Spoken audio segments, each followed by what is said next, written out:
সবাইকে বলেছিলাম আমার বার্থডের যে সারপ্রাইজটা আছে সেটা তোমাদের সবার সাথে শেয়ার করব। তো এই আমরা বেরিয়ে পড়েছিলাম আগের দিন রাত্রেবেলা। তো ইনি আমাকে কোথাও একটা সারপ্রাইজ দিতেই নিয়ে যাচ্ছে, বাট আমাকে বলেনি যে আমাকে কোথায় নিয়ে যাচ্ছে।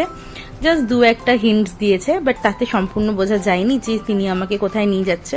যেহেতু আমাদের বাড়িটা অনেকটাই দূরে, তো যেখানেই আমরা যাই না কেন শুধু পাহাড়টাই আমাদের কাছে পড়ে, বাদবাকি সব জায়গাটাই আমাদের এখান থেকে দূরে। তো আমরা চেষ্টা করি যে রাত্রের বেলাতেই আমরা জার্নিটা করার। তাতে কি হয়, তাতে আমাদের একটু জার্নিটা কমও মনে হয় আর আমাদের সময়টাও বাঁচে। তো আমি জানি না কোথায় নিয়ে যাচ্ছে, কিন্তু নিয়ে যাচ্ছে উনি আমাকে। মাঝে আমরা ঘুমিয়ে পড়েছিলাম, তো আমরা বুঝতেই পারিনি কখন আমরা ঘুমিয়ে পড়েছি, আমাদের চোখ লেগে গেছে কারণ আমরা ভীষণ টায়ার্ড ছিলাম দুজনেই। তো ঘুম থেকে উঠে আমরা দেখলাম যে সামনে কোনো একটা পেট্রোল পাম্প আছে কিনা, আমাদের একটু ফ্রেশ হতে হবে। তো গাড়িটা একটা পেট্রোল পাম্পে গিয়ে দাঁড়ালো। 5 টাকা দামের কেকটা যে দাঁড়ায় নিলাম, ওটা কখন এখানে কাটবা না এখানে কাটি নাও? 12টা বেজে গেছে। 12টা বাজে 12টা বাজে। Happy birthday. Thank you. তো সবাই আমার মুখ চোখ দেখে নিশ্চয়ই বুঝতে পারছো যে আমি ঘুম থেকে উঠেছি, আমার মুখের চোখের অবস্থা খুবই খারাপ। আমি জানতাম না যে তারা কোনো সারপ্রাইজ রেডি করেছে, না তা নয়তো একটু সেজে গুজে যেতাম। আমি এখন এই দূরে দাঁড়িয়ে আছি, আমাকে বললো যে তুমি ওদিকে যাও, একটা সারপ্রাইজ আছে। তো ওরা ওখানে কিছু একটা রেডি করছে।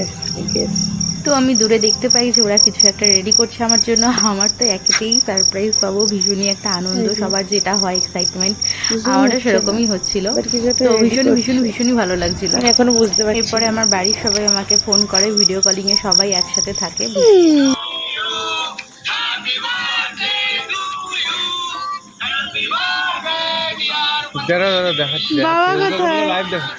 বাবা কোথায়? থ্যাংক ইউ সবাইকে।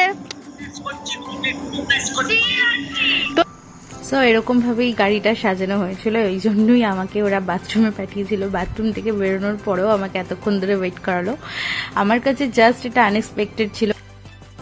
এই সমস্ত প্ল্যানিং, সমস্ত সারপ্রাইজটা ক্রিয়েট করেছে আমার বর, এবং এতে হেল্প করেছে যে আমাদের গাড়ি চালিয়ে নিয়ে এসেছিল।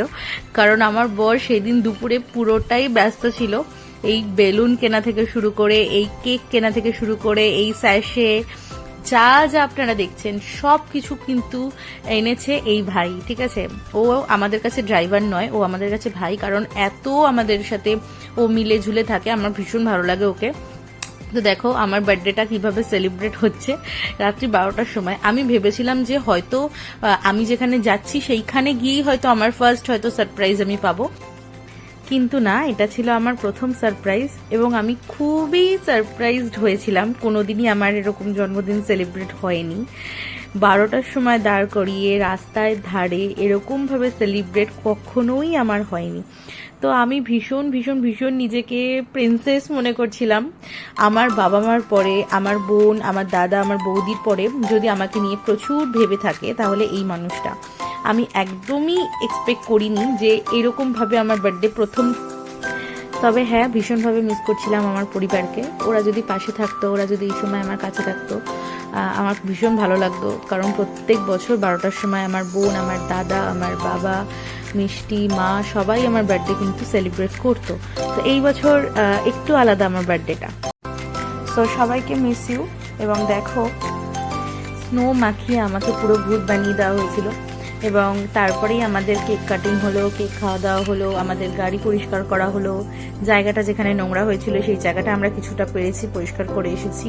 তো সবটা করার পরে আমরা আবার গাড়িতে উঠে পড়লাম। তো গাড়িতে ওঠার পরে আমরা ভীষণ টায়ার্ড ছিলাম, তখন প্রায় 12টা সাড়ে 12টা বেজে গিয়েছিল। তো আমাদের ভীষণই ঘুম পাচ্ছিল, তো আমরা আবার একটু ঘুমিয়ে পড়েছিলাম দুজনেই। প্রায় 2-2.5 ঘন্টা পরে আমার একটু ঘুম ভাঙে। তো ঘুমটা ভাঙার পরে আমি প্রচন্ড চমকে যাই। আমি দেখি ভীষণ চেনা রাস্তাগুলোর মধ্যে দিয়ে আমি যাচ্ছি। আমি দেখি মিত্র ক্যাফে, বিরাটি মোড়, এই যে বিরাটি মোড় ক্রস করছি তার সামনে থেকে আমরা যাচ্ছি।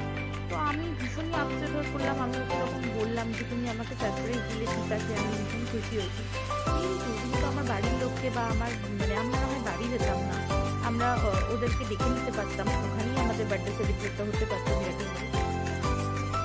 তখনও একটা রিপ্লাই করলো যে সববারে কি সবকিছু হয়, এই যে তোমার জন্য সারপ্রাইজটা রেডি করছি, হয়তো কোনো বছরে সেই সারপ্রাইজটা রেডি করতে পারবোই না, যেটা পেয়েছো সেটা নিয়ে খুশি থাকো। তো আমিও ভাবলাম ঠিকই তো বলছে, সববারে তো সব কিছু হয় না, আর চেষ্টা করব ফেরার টাইমে যেন বাড়ির লোকের সাথে দেখা করে আসতে পারি।